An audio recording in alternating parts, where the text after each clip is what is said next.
Russia has lost so much of its modern war equipment that it's been forced to rely on Soviet-era relics. Ukraine's drones detect incoming targets rapidly and take them out with precision. Everything that Russia thought it knew about warfare has been reduced to ashes, and Putin now has to face the consequences. Russia has lost the maneuver war, and now Putin has no way out. Not that anybody would know any of this if they took Putin, his commanders, and the Kremlin at their word. Russia's lies about what is happening on the Ukrainian battlefield are still very much in effect, with the most remarkable of them being that Russia still claims that it holds Kupyansk. The city, which is in the Kharkiv Oblast of Ukraine and is located on the banks of the Oskil River, is just 40 miles, or about 24.8 miles, away from the border that Ukraine shares with Russia. According to UNN, the city is the second railway hub that was created in Kharkiv, which means that Putin wants it for the obvious logistical benefits that this hub could provide. Putin claims that Russia holds Kupyansk. Putin is lying. And as we'll reveal in a moment, Russia's failure to capture Kupyansk is indicative of the collapse of its maneuver warfare tactics, which Ukraine has rendered practically useless. In a January 29th interview with Jason J. Smart for the Kyiv Post, former US Navy SEAL Chuck Farrar revealed that Russia is once again claiming to control a city that it has never taken. One of the most interesting things to me is almost a running joke now, but yesterday, for at least the fourth time at a high level of Kremlin leadership, and I'm talking ministerial, Secretary of Defense, Chief of the Army Staff, they are maintaining that they occupy Kupyansk. Farrar labels the claim patently untrue, and he is absolutely correct. There was a point in 2025 when it indeed looked like Russia might be on the verge of overrunning Kupyansk. That time has long since passed, and it's Ukraine that is in control of the vast majority of the city. By mid-December, Ukraine had recaptured 90% of Kupyansk and was working its way toward liberating the final 10%. On February 3rd, the Kyiv Independent reported that Ukraine had liberated yet more positions in the city, shutting down heavy Russian offensives in the process. And just a few days before that, on January 27th, the Institute for the Study of War, or ISW, delivered a damning assessment of Russia's supposed battlefield gains in Kupyansk, suggesting that these gains were on paper only. The reality, the ISW says, is that Ukraine has maintained its positions and has likely advanced in the Kupyansk direction. Russia's claims to have taken the city is an illusion, a smokescreen. A lie that comes from the deepest levels of the Kremlin and is being revealed as such not just by Ukraine, but by some in Russia too. As Farrar points out, it appears that some people in Russia are noticing that the emperor doesn't have his skivvies on, because mill bloggers are saying, in direct refutation of these insinuations, that Kupyansk must be in its own realm of reality. It isn't, but Putin and his cronies are. They have to be because they are ignoring what is happening on the ground in places like Kupyansk, so that they can continue to push the crumbling narrative that Russia is an almighty force that Ukraine can't stop. Ukraine can stop Russia. It has been stopping it for 4 years, and in Kupyansk, it's even reversed important Russian gains to liberate a key city. The illusion that Putin has created has been revealed to be the cheapest of conjurers' tricks, and even people in Russia are starting to see that the rabbit was in the hat the entire time. So what is the reality on the ground? We'll start with the massive equipment and resource losses across the board. Russia is running low on the tanks it needs for the type of warfare that Putin favors, but we'll dig deeper into that later in the video. On a more general level, Farrar says Putin is knee-deep in a dysfunctional feedback loop where fantasy is being reported from the front lines when, in fact, things are actually going pretty poorly for the Russians. That's particularly the case with the most valuable resource that Putin has at his disposal, manpower. Russia's daily churn rate regularly hovers around the 1,000 mark. It was a little lower than that on February 3rd when Russia lost just 760 soldiers in a single day. But 2 days before, Ukraine had taken out 1,090 of Putin's soldiers. Another example comes from January 17th when Russia lost 1,130 of its troops. These figures aren't outliers. If anything, Ukraine failing to cause more than 1,000 casualties is the outlier, as the number is usually much higher than that. Worse yet for Russia, many of these daily casualties are soldiers who were killed in action. Michael Kaufman, who is a senior fellow at the Carnegie Endowment for International Peace, has revealed that Russia's ratio of dead to wounded is nowhere near what it should be. The ratio of KIA to seriously injured was much closer to 1-to-1, Kaufman says, noting that this ratio had increased considerably in 2025 in terms of Russian soldiers being killed versus injured. Logically, this is a major problem for Putin.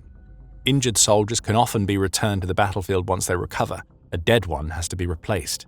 And with a 1-to-1 dead-to-wounded ratio, Russia is having to find 500 or so replacements for lost soldiers every single day.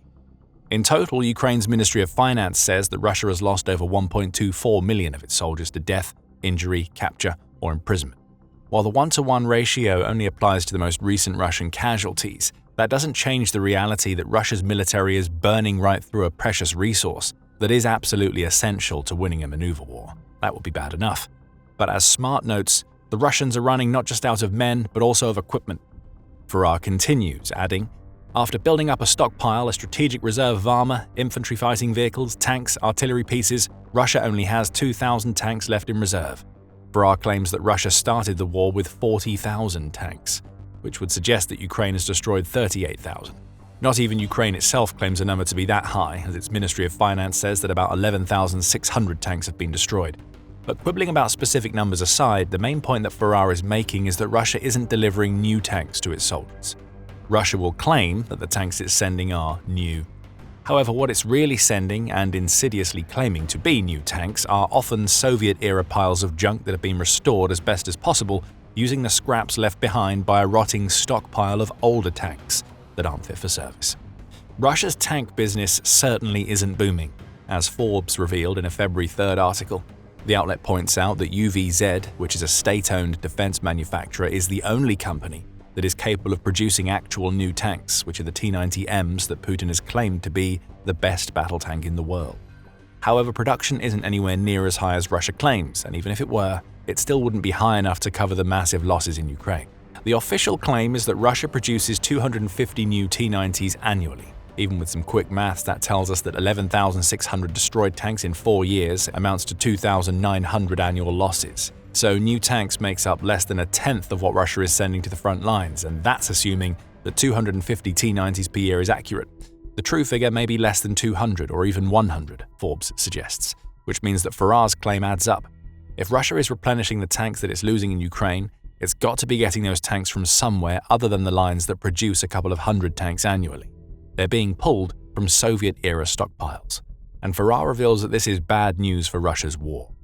A new tank's coming to the unit. What's going to roll off a rail car and clunk up your position is a T-62 from 1962.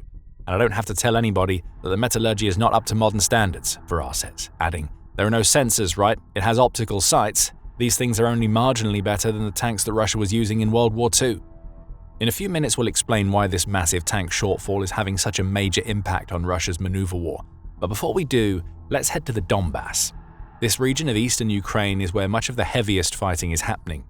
Putin is trying to wrest control of Donetsk away from Ukraine, with Russia having already captured most of Luhansk.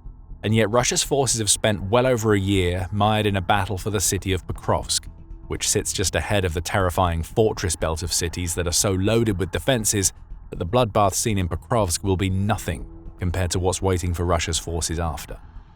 The Donbas offers the perfect example of the Kremlin's strategy failing in real time. It also shows us that when Russia does manage to cobble together enough equipment to launch something resembling the mechanized assaults it used earlier in the war, those assaults often fall apart in record time. Those units get decimated before or right after their jumping off point. They never reach their objectives, Farrar says. He adds that it is maneuver warfare that is ultimately going to win the Ukraine war, and it's here where Putin's major problems come into play. Russia has lost so much of its manpower and equipment that it will have lost the ability to fight the Ukraine war in the way it wants to by early 2026. Farrar quotes UK defense intelligence when making this claim. However, the ISW has reached a similar conclusion. Reporting on an ISW assessment toward the end of December, UNN said that Russia can't build the strategic reserves needed to replace those it's losing on the front without drawing from forces that are already fighting elsewhere in Ukraine. In other words, Russia would ironically have to outmaneuver itself to have any chance of taking the Donbas. By pulling forces from other regions, Russia's existing flanks are left undermanned, which makes them vulnerable to counterattacks that will see Ukraine retake territory that Russia had already occupied. Perhaps that's what we're seeing in the Kupyansk direction right now. And what it means for Russia is that making a move in one direction essentially amounts to the country capitulating in another. It's a stalemate of sorts, albeit one with a flexible front line. Russia's losses of equipment and manpower are so substantial that Putin has no other option but to take this approach, while he prays that Ukraine will somehow magically forget how to kill his soldiers and destroy his equipment. Putin's only other possible option is the political solution that he is attempting to court with falsehoods like Russia's claimed capture of Kupyansk. Russia's increasingly and desperately counting on a political solution that it cannot deliver militarily, for our claims. It's very clear that Russia can't deliver militarily. Since 2014, they've been waging war against Ukraine, and what has it achieved? Smart asks. The numbers speak for themselves. The most dangerous parts of Donetsk still stand in the Donbas, and since 2014, Russia has only managed to take 20% of Ukraine. Bear in mind that this includes the annexed Crimean Peninsula, which Russia stole in 2014, and the portions of Ukraine that Russia snatched up during the first couple of months of Putin's invasion. Since then, the gains have been marginal each year. According to ISW data, 2025 saw Russia manage to occupy just 2,171 square miles of Ukraine, which amounts to 0.93% of the country. These aren't the sorts of gains that we should be seeing from a country that has mastered the art of maneuver warfare. And with its equipment problems now on full display, Russia can't exactly look forward to a future where the pace of its gains accelerates to any noticeable degree. For Russia to take the Donbas militarily, it would have to expend another million or so troops over several years, Farrar points out. That's why Russia is now pushing hard for the US to honor what it calls the Anchorage Understandings, in reference to a meeting held between Putin and US President Donald Trump in August in Alaska. Russia seems to be implying that the US promised to make Ukraine cede the Donbas in exchange for peace, which is a push that has borne no fruit for Putin. Russia, knowing that it can't take the Donbas through clever or even brute force maneuvering, has been reduced to begging for a political solution to a military problem. All of this brings us back to tanks, equipment, and Russia's traditional warfare approach. Let's explain what that approach actually is.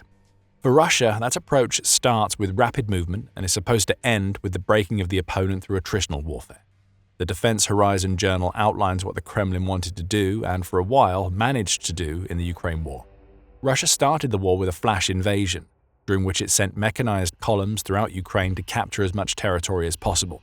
In a perfect world for Putin, those tanks would have rolled into Kyiv in a matter of days, leading to the Russian military unseating Ukraine's government and taking control. That didn't happen, but Russia was prepared. After gaining a large amount of territory during the initial maneuver, Russia switched its approach to one of attrition. A target would be selected, and Russia's ground forces would subject that target to systematic attacks that relied on human waves of soldiers, constant artillery bombardments, and of course, tanks. The idea was to attrit Ukraine by wearing down its defenders and absorbing all of its ammunition, leading to the collapse of the target's defenses. Russia would then occupy, regroup, and move on to the next target. Farrar puts it more succinctly. The great Soviet war machine, and even all the combined arms maneuver warfare doctrine of the 20th century, said you prepare a target with heavy artillery, you rush it with tanks, and you follow up with motor rifle troops, and you exploit breakthroughs with the tanks going to the front. By now, you're probably seeing the problem with this approach in 2026. Ukraine's drone-based defense has done a real number on the tactics that Russia employs, and the numbers showcase that. Earlier, we told you that Ukraine's Ministry of Defense claims that over 11,600 Russian tanks have been destroyed. Add almost 24,000 armored vehicles, over 1,600 multiple-launch rocket systems, and nearly 37,000 artillery systems to these losses, and you see that the core components of Russia's maneuver warfare strategy have fallen apart. That leads to what we're now seeing in the Donbas and elsewhere in Ukraine. With so much equipment gone and not being replaced, Russia's mechanized assaults have become rare. As Farrar puts it, it turns out that if you buy a $1,500 Mavic drone and you put an RPG warhead on it, you have neutralized every tank. Russia never accounted for that possibility early in the war, and now that Russia is very aware of just how much damage Ukraine's drones can do, it's already too late. All that Russia has left is an insufficient number of new tanks being produced and a whole lot of Soviet-era armor and weapons that aren't fit for a 21st century fight. That means that big maneuvers are now out of the question. That period is gone for Russia, and it's never coming back, which is why we now see it making such paltry gains. We've seen Russia attempt to adapt. With very limited amounts of armor and artillery to launch the types of assaults that once formed the backbone of Russian military doctrine, Putin has fallen back on the one resource that he believes he has in abundance: people. Back in September, the commander-in-chief of Ukraine's armed forces, Oleksandr Syrskyi, said that Ukraine has observed an interesting shift in Russia's tactics. Rather than assaulting Ukraine's position with mechanized columns and large numbers of troops, Russia was going for a much sneakier approach. The country's new tactic involves forming units containing as few as 4 soldiers. Those units are then tasked with making their way past Ukraine's drone defenses in ways that armor and larger pieces of equipment can't. Their main task is to penetrate as deeply as possible into our territory, to withdraw, regroup, and advance again. then attack targets deep inside to paralyze our logistics and troop rotations, Sierski said in September. For a while, the approach sort of worked. Russia was at least able to turn regions that Ukraine occupied into grey zones that contained some Russian troops. However, the problems soon became evident. Such small units aren't capable of capturing large cities, especially when they don't have support from armor. What started happening was that Ukraine's drones would locate and shred through most of the infiltrators. Those who manage to penetrate Ukraine's lines often end up isolated and encircled. Yes, they can still cause trouble and maybe even kill some soldiers, but the reality is that these small units can't do the job that Russia needs tanks and artillery to do. What on the surface seems like an intelligent adaptation by the Russian military is in fact an admission of what we already know. Russia doesn't have the equipment it needs to capture territory, and its soldiers are dying in record numbers every single day. That brings us to the last hope that Russia seems to have to maintain the strength of its assaults against Ukraine. As Smart and Farrar point out, Russia has taken to hiring foreign mercenaries, often tricking them with claims that they will never be sent to the front lines to make up its flagging manpower numbers. This is all part of a strategy that Farrar says was pioneered by the infamous Russian mercenary unit, the Wagner Group. That group was heavily involved in the Battle of Bakhmut, in which Farrar claims Russia lost around 130,000 soldiers. That claim can be disputed. In June 2023, Pravda said that the Western estimates placed Russia's losses at about 60,000. Either way, the Russian strategy in that battle wasn't to send well-trained soldiers to take Bakhmut. Russia sent meat, cannon fodder, and its foreign recruitment, which often yields so-called soldiers who have no military training, is done to serve the same strategy. The Wagner Group, which pioneered this technique, you didn't need a trained soldier. You needed somebody with a pair of boots on, and you handed him a rifle, and you put a drone over his head, and you said, "Walk this way until you find the Ukrainians. Then we'll know where the Ukrainians are because they're shooting at you," Farrar says. The logic seems to be that it's better that a cannon fodder soldier dies than a piece of equipment is destroyed. But now Russia doesn't have the equipment it needs, which means the cannon fodder soldiers have become the main strategy. The Ukraine war has largely become a battle between Ukraine's drones and Russia's dying soldiers. It's a fight that Putin can't win. He knows it, Ukraine knows it, and Ukraine's task is to ensure that Putin's political wrangling doesn't obscure the fact that Russia has long ago lost the maneuver war, and that Putin has run out of options. Russia now knows what total defeat looks like, and there is yet another region of Ukraine where we're seeing everything that we've discussed in this video play out. Russia is trying to take Vovchansk with no armor, and it's going about as well as you might expect. Find out more in our video. And if you enjoyed this video, be sure to subscribe to The Military Show to learn about what's really happening in Ukraine. And thank you for watching.